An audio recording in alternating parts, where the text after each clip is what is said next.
हम जेपी धनगर जी और सभी साथियों का हम इस लोहिया सभागार में सभी भाइयों का स्वागत करते हैं। देश अध्यक्ष आरपीआई राहुल भारती, प्रदेश अध्यक्ष आरपीआई, प्रदेश अध्यक्ष राष्ट्रीय अध्यक्ष दलित महासभा और उनके सभी साथीगण, प्रदेश अध्यक्ष दलित महासभा हरियाणा, सभी साथियों के साथ अगर सपा सरकार आती है तो बेरोजगारी को दूर करने की क्या रणनीति है? मैं आपसे भी कहूंगा कि बेरोजगारी पे बहस करिए और अगली बार जहां मुख्यमंत्री जी जाएं उनसे बेरोजगारी पर और रोजगार पर सवाल पूछिए। आप सवाल नहीं पूछते इसलिए रोजगार नहीं मिल पाए। तो आता है तो ये अपने आप में ये बताता नहीं कि कहीं ना कहीं एक बड़ी साजिश के तहत ऐसा हुआ है। पुलिस और प्रशासन के लोगों का जिस तरीके से वीडियो वायरल हुआ है, डीएम और वहां के पुलिस कप्तान का जिस तरह का व्यवहार उनके माध्यम से हुआ है और दबाव बनाया जाता है कि एफआईआर दर्ज न हो, पीड़ित को न्याय न मिले।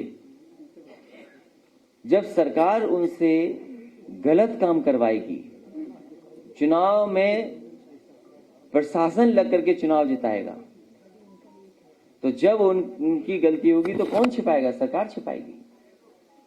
उनकी गलती इसलिए छिपाई जा रही है, उन्हें इसलिए कार्रवाई उनके ऊपर नहीं हो रही क्योंकि उनसे चुनाव जीतने के लिए मदद ली गई थी।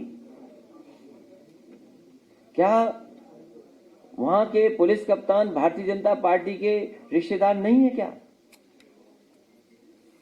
पूरा उत्तर प्रदेश जानता है आज पुलिस कप्तान के खिलाफ इसलिए कार्रवाई नहीं हो रही क्योंकि वो भारतीय जनता पार्टी के रिश्तेदार हैं। और जब प्रशासन से आप ये काम लेंगे, भारतीय जनता पार्टी जब ये काम लेगी कि चुनाव जिताओ, तो उनसे कैसे उम्मीद कर सकते हो कि न्याय मिलेगा? आज तो पोस्टमार्टम रिपोर्ट है बाहर, जो चोटें आई हैं, जिस तरीके से पीटा गया है, होटल में जो जो मिल सकता था वो पूरा साफ सुथरा करा गया। सीसीटीवी का पता नहीं, क्या होटल के लोग नहीं मिल गए प्रशासन से? क्या प्रशासन के दबाव में ये सब घटना हुई कि नहीं हुई? और फिर अब तो खुलासा हो रहा है कि जो पुलिस का है इंस्पेक्टर, उसने पहले भी इस तरह की घटना की है, उसके बाद फरार, सरकार जानबूझ करके फरार की हुई है। और ये पुलिस की कोई पहली घटना नहीं है। मैंने कहा राजधानी में घटना हुई थी, मल्टीनेशनल कंपनी का एम्प्लॉय था पुष्पेंद्र यादव, झांसी में उसकी भी पुलिस ने हत्या की थी। वो इंस्पेक्टर जो जिम इंस्पेक्टर है जो नोएडा में था, उसकी भी लगभग आज बेड से वो उठ नहीं सकता।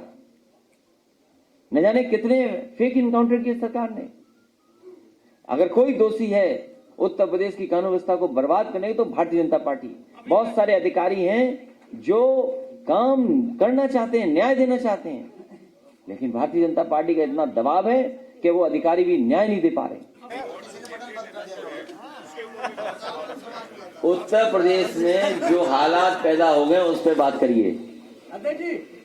उत्तर प्रदेश में बर्बाद कर दिया भारतीय जनता पार्टी ने, ये हमारे लिए बड़ा मुद्दा है। भारतीय जनता पार्टी कुछ भी कर सकती है। सुनने में आ रहा है पंजाब में भी झगड़ा लगाया भारतीय जनता पार्टी।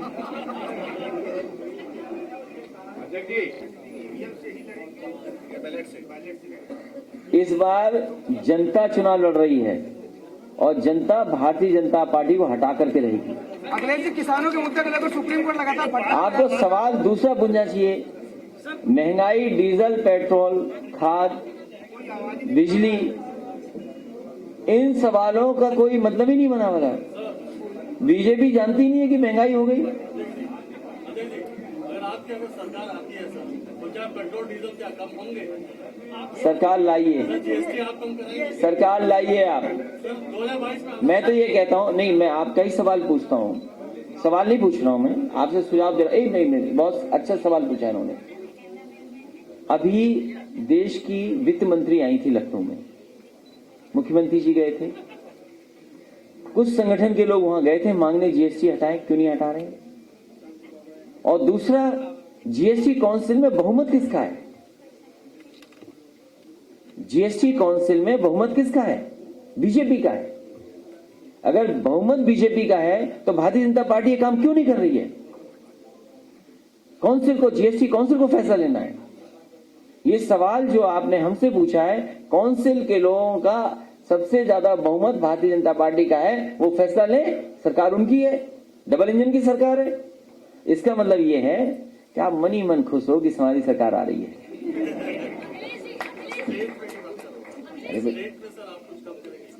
मैं आपसे क्या कह रहा हूं, जीएसटी काउंसिल में बहुमत भारतीय जनता पार्टी का है। जीएसटी काउंसिल फैसला लेने क्यों नहीं फैसला लेते हैं? बहुमत किस पार्टी का है वहां पर? जीएसटी काउंसिल में भारतीय जनता पार्टी का बहुमत है, उनकी सरकारें हैं सब जगह, वो फैसला ले लें। क्यों नहीं लेते फैसला?